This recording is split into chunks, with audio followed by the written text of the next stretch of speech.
What do you think's going on?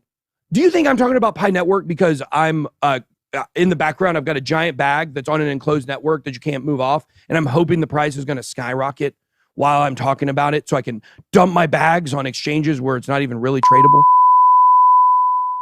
All right, let's get into Pi Network. Pi Network, somebody sent me a message, and they said, you should be ashamed for shilling Pi Network. You can't buy it. You mine it on your phone for free. It's not even really tradable, so the price isn't really affected by anything. How is that shilling? You want to show yourself low IQ? Say some stupid crap like that. Fellas, someone just blew hot on Bitboy for promoting our beloved Pi Network. As we all know, Bitboy has been one of the major Pi promoter from day one. He's one of the very few crypto maniacs who actually believed in Pi Network, and this seems to have attracted some intense negative reactions from some of his followers. Bitboy talked about one of his followers who blew hot at him for even considering Pi Network as a cryptocurrency. But guys, do you know what gave me joy in this? Just listen to this, guys. Pi Network Twitter has more followers than Solana because it reaches that person that cannot afford to buy Solana, especially when it's $200, okay? But they can do this for free, and it can get them interested and pay attention. It's not actually tradable right now. Be careful. There's probably gonna be a ton of scam coins come out that try to say that they're Pi or they're a synthetic version. But something is moving with this coin in this network right now. It's fine. I've told you guys this for years if you watch this channel. Anytime I mention Pi Network, I said, it looks great, but what's the point? You can't trade it. It's going to be tradable. Wow, that is so incredibly of an answer. I like the fact that Bitboy compared Pi Network with Solana, and with the look of things from all angles, Pi Network seems to have better future than Solana. I know many people will disagree with me on this, but fellas, time will tell for sure. So, you guys definitely need to watch the whole Bitboy's response to people who criticize him for promoting Pi Network. He also say what he feel the future will hold for Pi Network.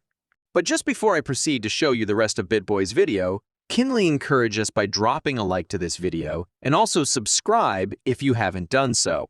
Without further ado, listen, guy. What do you think's going on? Do you think I'm talking about Pi Network because I'm in the background, I've got a giant bag that's on an enclosed network that you can't move off, and I'm hoping the price is going to skyrocket while I'm talking about it so I can dump my bags on exchanges where it's not even really tradable? It's like people in crypto, they think they get involved in crypto and they start learning the vernacular and the lingo, but they don't even know what they're saying. And that pisses me off so bad sometimes. Just look at the idiocy and the low IQ of people in crypto that say stupid crap like that. What? People just talk stuff and they don't know what they're saying, and it's just so idiotic. But if we go here and we look at Pi Network on Coin Market Cap here, there have been reports questioning the legitimacy of Pi Network. No. There are reports questioning the listings and what the exchanges are doing with Pi Network. Has nothing to do with the network. You can't even withdraw your tokens right now. So I think the way they worded that on CoinMarketCap is shameful, to be honest with you. A real shame I missed the price of Pi when it was $3.14.15926. It's a Pi joke. Ha! That's funny. Crypto Steve-O, that's a bad take. What are they rug pulling? Steve, what are they rug pulling? What are they rug pulling? Where's the money? What are they rug pulling? I want you in detail to explain how an enclosed network that you can't even take your tokens off, that no one's paid a dime for, is rug pulling. Steve-O, whoa, may have to take that wrench away. That doesn't make any sense what you said. They've been building for 3 years. How is that rug? Do you know who rug pulls? People that come in overnight. Steve-O, that's a bad take. That's such a bad take, to be honest with you. Look, I'm not telling you that, and if you come here and you click exchanges, this is so confusing what's been going on here. It's what are the markets on exchanges CoinGecko. here? Historical data overview. Markets. It's different on Gecko. It's just got it on Huobi and XT.com. If you go to CoinMarketCap, let's see what they have it on. They have it on Huobi, Bitmart. Bitmart is like a tier 3 exchange, I would say. Hotcoin Global, Biconomy, XT.com, SuperX. I don't know anything about any of these other ones. See those asterisks, those next to a lot of the bottom ones, so that volume is questionable. Yep, volume's questionable on Biconomy and below. And so what you'll see is on these exchanges, what's happening is we get into the story here. Okay. Did Steve ever respond? I haven't seen it. Steve, I just want to know, like, how is it? How is it a rug pull? You can't pull anything off. What they're doing is they're doing these unauthorized exchanges. And I want to be very clear. There's no such thing as an unauthorized exchange or an unauthorized listing. Who gives them permission to list Bitcoin? Do you know, TJ? Nobody. You don't need the permission of a coin to list it on your exchange. You do not need that.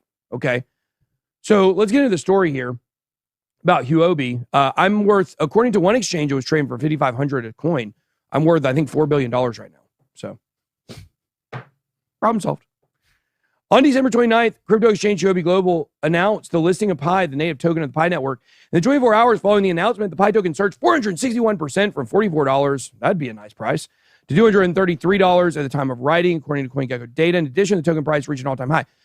But you couldn't even deposit them, okay? You couldn't even deposit. You could not deposit it onto the exchange. How did the price go from $319 to $15 less than 24 hours? I could be wrong, but it looks like someone is buying and selling. They're buying and selling IOUs. They're not real tokens. It's the exchanges. It's not the network. And this is the point I was making on CoinMarketCap. This doesn't have anything to do with Pi Network if there's shady stuff going on with synthetics in the background. That's how FTX destroyed ICP, was trading synthetics before it was listed. And I tell you, people, to watch what happened with that, they shot the price all the way up to $700, and then now look where the price is at $4 after a pump, okay? So FTX intentionally sabotaged. I don't think Huobi is trying to intentionally sabotage. I think what they're doing here is there are big whales that have a lot of Pi on their wallets, and they know they're not from referrals, they're from their own mining. I mean, think about this. What if you were mining Pi on think about this.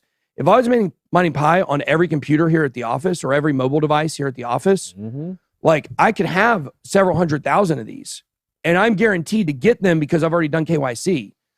Whereas a lot of mine is on referrals. So I can't take referrals because those people have to KYC, and I don't know how many of them have so far. They're like 667,000 coins right now. But a lot of it's from referrals, from people that are mining under me, right? That was a good question I saw in the chat earlier. Do you any concerns about, KYCing on the app? Somebody said, anything sketchy around basically giving the app all your information. I mean, you're KYCing. Yeah. Your argument there would be, oh, okay, well, I will never do anything that requires KYC. Right? No, I mean, I think the argument would saying, like, what if it's, just trying to harvest KYC information? That's a lot of work to go through to get people to sign up and give you their name. That's a lot of work for 3 years. Yeah. But there is some, anytime you KYC anywhere, there's obviously some risk involved. So you just have, well, right. For but you, if that's the argument, then there's other people that have done way better jobs of being able to get people to KYC in 24 hours, not 3 years. Yeah, no, I'm just saying, to answer the question in the chat, like, obviously there's some risk when you share your information with any app. You just have to decide if you think you can get your tokens, is it worth it? Yeah. Well, I mean, your information's already out everywhere. Like, your information's everywhere. Unless you've been living off the grid for 20 years, your information's already out there. And I'm not saying we should just give our information to everybody that asks for it. But if you want to play ball with a United States company, you're going to have to KYC. It's a United States company. It's in Stanford. Now, conspiracy here. You know who created Pi Network? Who? A series of Stanford professors. Yeah, Stanford professors, yeah. Who else is Stanford professors? Joseph Bankman. And Barbara Fried. Yeah. Both of them, I believe. So, or were. Yeah.